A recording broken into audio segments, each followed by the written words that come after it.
Let's get at least one more voice on this developing story first.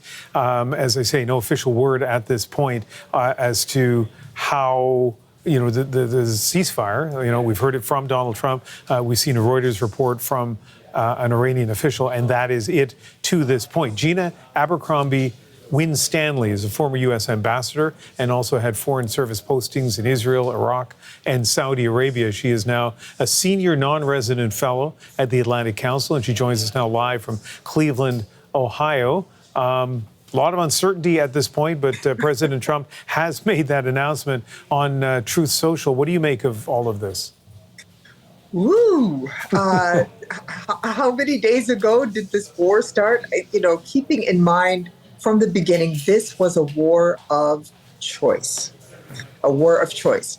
And if indeed he is able to secure a ceasefire this quickly, and of course we have not heard from the Israelis, then he will successfully, he has plotted the U.S. exit plan, which was absolutely necessary. This was not popular with the majority of Americans. So wrapping it up quickly is exactly what he needs to have happen.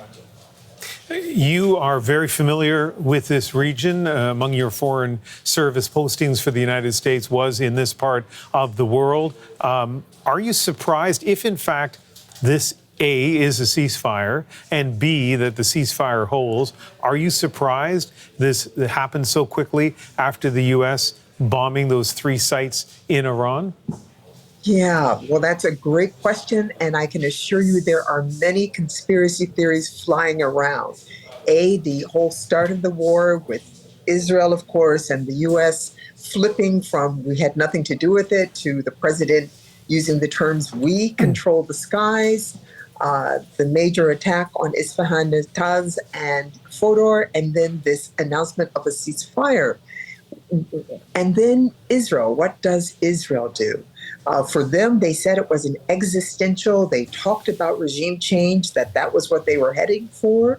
And then the president makes this announcement. So questions arise. Were the Israelis consulted? Were the Iranians surprised and took advantage of it by saying, yes, we're okay with that. We'll take this ceasefire. They had no good choices other than the tit for tat between Iran and Israel. But we have to see what the Israelis do. And in fact, if all of this was just to distract the world from what is going on in the Gaza Strip, because it's been off the front pages, then our attention gets back there. And we do know that Palestinians have been being killed day by day, even as this has gone on. As somebody who understands the U.S. Foreign Service, as someone who served as an ambassador representing the United States in Malta, help us decode, if you can, and it's possible that you can't, because I think a lot of rules have changed under the Trump administration, but help us decode even the diplomacy here, where the president would issue such a major statement on social media, and we don't get official confirmation, at least we haven't right now, from either Iran nor Israel. And yes, there's a Reuters story quoting an Iranian official, but still nothing from Israel. Can you make sense at all of how this word is getting out publicly? Well, you're quite right. The rules have changed exponentially. The lack of message discipline has been breathtaking through this whole enterprise.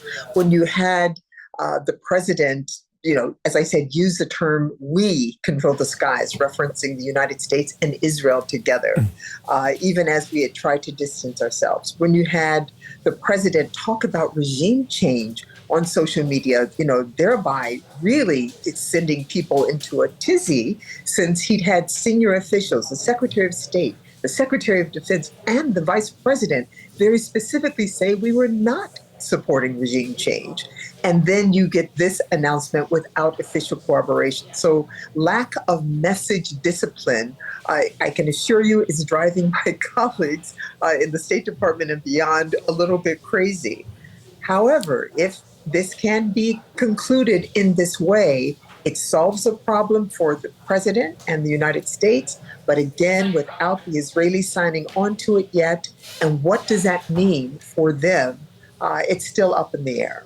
Yeah, so I'm sorry to interrupt. Keep going, please. No. I was going to add, you'll recall, though, that President Biden on more than one occasion announced Israeli acceptance or called plans for a ceasefire an Israeli plan, and then the Israelis didn't sign on to it, backed out of it. So this kind of preemptive announcement to get people to come along is not unprecedented.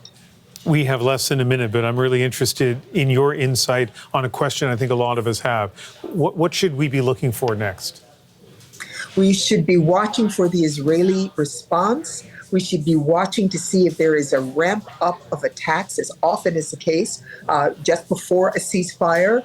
And then, of course, whether what's hit, what casualties are like, could put that ceasefire in jeopardy if indeed Israel agrees. And then we need to pay attention back to the Gaza Strip.